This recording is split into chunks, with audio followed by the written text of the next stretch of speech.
राधे राधे।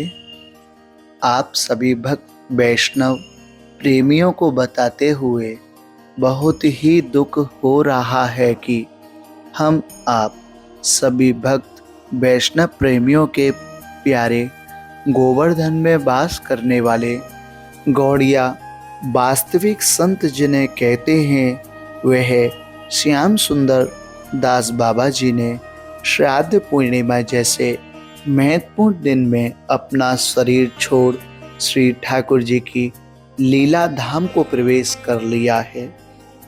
बाबा का थोड़ा सा ब्रजवास परिचय। आप सभी भक्त प्रेमियों को एक ब्रजवासी होने के नाते से बता रहा हूँ कि गोवर्धन बड़ी परिक्रमा में गोविंद कुंड पर एक छोटी सी कुटिया में वास कर श्री राधा कृष्ण की भक्ति में डूबे रहते थे और इनका नित्य प्रतिदिन का ऐसा नियम था कि श्री गोवर्धन वास करते हुए श्री गोवर्धन नाथ की प्रतिदिन 3 परिक्रमा करनी ही करनी है।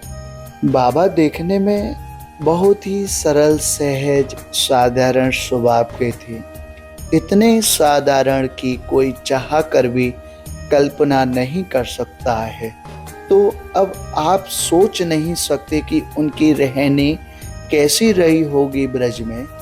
बाबा लौकिक ऐश्वर्यता और वैभवता से तो कोसों दूर रहते थे। बाबा को बड़े से बड़े सेठ साहूकार और धार्मिक व्यापारियों ने खरीदने की बहुत ही कोशिश की और तो और बड़े से बड़े लोभ भी दिए, जैसे कि बाबा आपका बहुत बड़ा आलीशान आश्रम मंदिर होगा और तमाम नाना प्रकार की सुख सुविधाएं आपको और आपके परिकर को मिलेंगी। लेकिन बाबा ने साफ साफ स्पष्ट शब्दों में मना कर दिया कि हमको क्या करना है इन सब प्रपंचों का, हमें तो सिर्फ ब्रजवास करना है, श्री राज्य की परिक्रमा देनी है और भजन करना है और कुछ नहीं चाहिए। एक बार का वाक्य मुझे आज भी याद है कि मैं बाबा की कुटिया में ही था और कोई एक दानवीर बाबा के पास दाल आटा तेल बेसन चावल लेकर बाबा के पास पहुंचा और बाबा को यह सब सामग्री देने लगा तो बाबा ने साफ मना कर दिया कि इस सामग्री को किसी ब्रजवासी को दे देना, हमारे पास तो अभी है। तो उस सज्जन ने बाबा से कहा कि बाबा आप ले लो, मेरे पास तो बहुत पैकेट हैं ऐसे देने के लिए। बाबा बोले आपके पास है और मेरे पास भी है, तो ऐसे को देना जिसके पास ना हो। तो फिर उस सज्जन ने बाबा से कहा कि बाबा भविष्य के लिए रख लो। तो बाबा बोले कि हम ज़्यादा संग्रह नहीं करते। तब उस सज्जन ने बड़ी विनती करी तो बाबा बोले कि ठीक है, आप इसमें से सिर्फ चावल रख जाओ।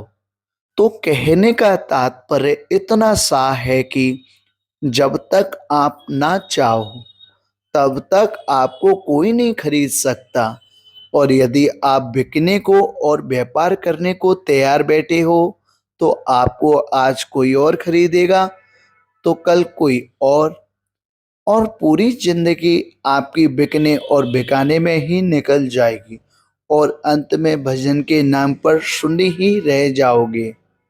नीचे बाबा के देहावसान के बाद की लेटी हुई छवि भी है, जिसमें आप बाबा की एक एक हड्डियों को आराम से गिन भी सकते हैं, क्योंकि बाबा सदा संयमी और संतुष्ट रहे और दिन रात भजन किया करते थे और सिर्फ एक समय श्री ठाकुर जी को भोग अर्पण कर प्रसाद रूप में सिर्फ अल्पहार ही लिया करते थे। जैसे कि कोई जीने मात्र के लिए खाता है तो कोई जीने के लिए खाता है, तो मैं तो यही कहूँगा कि बाबा तो जीने मात्र के लिए थोड़ा सा अल्पहार किया करते थे। आजकल आप देख ही रहे होंगे जैसे कि हमारे ब्रज मंडल में संप्रदाय वाद विवाद तो बहुत है, परंतु बाबा वाद विवादों से कोसों दूर रहकर सदा खुले में सबके सामने रहे और कोई भी ब्रजवासी कभी भी बाबा से मिल लिया करता था। बाबा की कोई व्यक्तिगत जिंदगी या कोई व्यक्तिगत छुपाव भी नहीं था।